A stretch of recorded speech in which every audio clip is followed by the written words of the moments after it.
Shalom, salam jumpa dalam acara Our Daily Journal.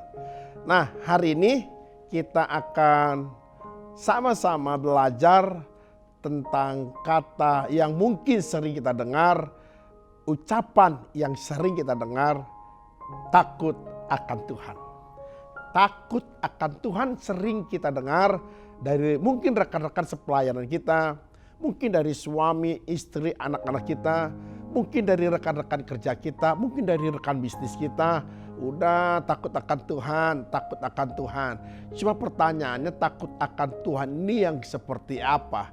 Karena takut akan Tuhan juga memiliki pemahaman atau pengertian yang berbeda. Ada banyak orang yang memaknai dan mengartikan takut akan Tuhan itu berbeda sesuai dengan pengetahuan, sesuai dengan pemahaman yang dia miliki. Nah, Bapak Ibu dikasih Tuhan, kalau kita lihat di dalam pengkhotbah pasal yang ke-12 ayat yang ke-13, pengkhotbah ini adalah seorang yang sangat luar biasa yang memiliki pengalaman hidup dalam kehidupan yang sangat luar biasa. Dan kalau kita mau belajar tentang pengalaman hidup, belajarlah kepada pengkhotbah. Sebab pengkhotbah ini luar biasa pengalaman hidupnya Bapak dikasih Tuhan. Dan dia berkata begini, akhir kata dari segala yang didengar ialah. Akhir dari segala yang didengar ialah. Akhir dari segala kata yang didengar ialah gini. Takutlah akan Allah dan berpeganglah pada perintah-perintahnya. Karena ini adalah kewajiban setiap orang.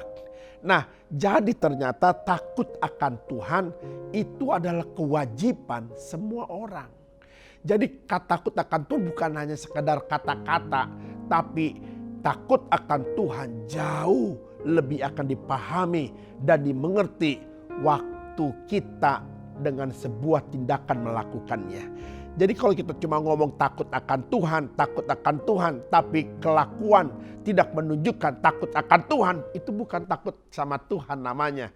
Itu hanya sekadar sebatas omongan.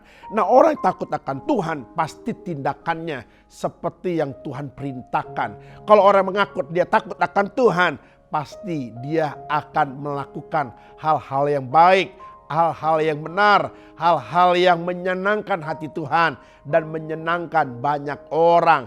Itu karenanya kita perlu mengekspresikan diri kita, sikap takut akan Tuhan dalam hidup kita dengan sebuah tindakan nyata. Karena pengkhotbah katakan ini adalah kewajiban kita kepada Tuhan.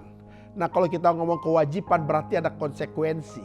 Kalau kita melakukan kita dapat sesuatu hal yang baik, kalau kita tidak melakukan kita mendapatkan juga sesuatu hal yang tidak baik. Itu karenanya Bapak Ibu, tergantung bagaimana kita hari ini. Kalau kita sekadar ngucap takut akan Tuhan, ya tidak melakukan atau tidak ada sebuah tindakan dalam hidup kita, ya kalau orang bilang sih sami mawon, ya kan? Nah, sami mawon mungkin saudaranya rawon. Nah, Bapak Ibu dikasih Tuhan. Nah, waktu Bapak Ibu mungkin coba tanya kepada orang, apa sih artinya takut akan Tuhan? Apakah takut akan Tuhan seperti waktu kita takut lihat hantu? Apakah takut akan Tuhan seperti rasa waktu kita takut waktu melihat ketinggian? Kita ada di tempat ketinggian lalu kita takut, lalu kita lihat hantu takut, lalu kemudian kita takut waktu ada penagih hutang debt collector, lalu kita takut. Apakah kita waktu takut lihat tikus atau kecoa waktu kita takut? Bukan seperti itu. Tentu takut yang dalam sini di sini adalah takut yang memiliki konotasi yang positif. Wujud rasa takut kita kepada Tuhan di sini dalam arti kata yang positif, bukan yang negatif. Nah, orang yang takut sama Tuhan adalah orang yang bisa melihat kekuatan Tuhan yang besar di hidupnya. Nah, Bapak Ibu dikasih Tuhan, kalau Bapak Ibu takut sama Tuhan, maka Bapak Ibu bisa akan takut itu bukan karena seperti tadi saya katakan, tapi takut bahwa Tuhan itu punya kekuatan besar dalam hidup kita. Takut itu karena Tuhan memiliki kebesaran yang sangat dahsyat dalam hidup kita. Takutlah kepada Tuhan karena Tuhan punya otoritas yang besar atas hidupmu. Takutlah kepada Tuhan karena Tuhan punya kekudusan yang sempurna dalam hidupnya. Takutlah kepada Tuhan karena Tuhan memiliki sebuah kebenaran yang hakiki. Takutlah kepada Tuhan karena keadilannya dalam segala tindakan dalam hidup kita. Bapak Ibu dikasih Tuhan, mata Tuhan selalu tertuju kepada kita. Itu karenanya takutlah kepada hal-hal yang betul-betul konotasinya ke arah yang positif. Bapak dikasih Tuhan. Jadi kalau hari ini kita bilang kita takut sama Tuhan, jangan hanya sekedar omongan. Tapi kalau bisa sih, kalau kita takut sama Tuhan, tindakan kita jauh lebih berkata daripada sebuah omongan. Maka Bapak Ibu dikasih Tuhan, orang yang takut sama Tuhan pasti gak akan melakukan hal-hal yang memang tidak harus dilakukan. Nah itu karenanya Bapak Ibu dikasih Tuhan, orang yang takut akan Tuhan akan memiliki ketetapan hati dalam dirinya. Artinya dia gak akan mudah digoyang. Dia gak akan mudah terombang-ambing. Karena dia tahu bahwa Tuhan yang besar ada di hidupnya. Dia tahu Tuhan yang benar ada dalam hidupnya. Dia tahu Tuhan yang adil ada dalam hidupnya. Jadi orang yang takut akan Tuhan adalah orang yang memiliki ketetapan hati dalam dirinya. Nah, yang saya mau bagikan di sini adalah Bapak Ibu begini. Kalau orang yang takut sama Tuhan betul-betul melihat Tuhan yang dahsyat, Tuhan yang hebat, Tuhan yang adil, Tuhan yang benar, Tuhan yang kudus. Dan karena semua ini ada dalam pikiran hidup kita, maka waktu kita memiliki rasa takut akan Tuhan dan kemudian diwujudkan dalam sebuah tindakan kita Bapak Ibu, perbuatan kita, ucapan kita dan pikiran kita, maka kita akan memiliki dampak. Hidup kita akan memiliki dampak. Nah, dampak yang pertama waktu kita betul-betul memiliki rasa takut akan Tuhan, bukan hanya sekedar kata-kata, tapi sebuah tindakan nyata dalam kehidupan kita Bapak Ibu, maka Mazmur pasal 34 ayat 9 berkata demikian. Takutlah akan Tuhan, hai orang-orang yang kudus, sebab tidak akan kekurangan orang yang takut akan Dia, sebab tidak kekurangan.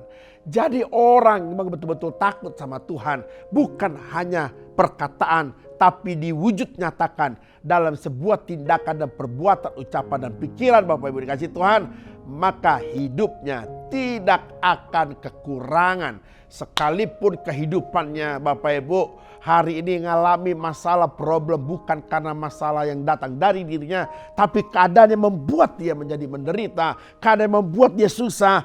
Maka Bapak Ibu Tuhan kasih Tuhan, kalau dia takut akan Tuhan, bukan hanya sekedar perkataan, tapi wujud nyata dalam sebuah tindakan, maka tidak akan kekurangan. Wow. Setiap orang pasti gak mau hidupnya kekurangan. Saya yakin Bapak Ibu juga gak mau kekurangan. Jangankan Bapak Ibu, saya juga gak mau kekurangan.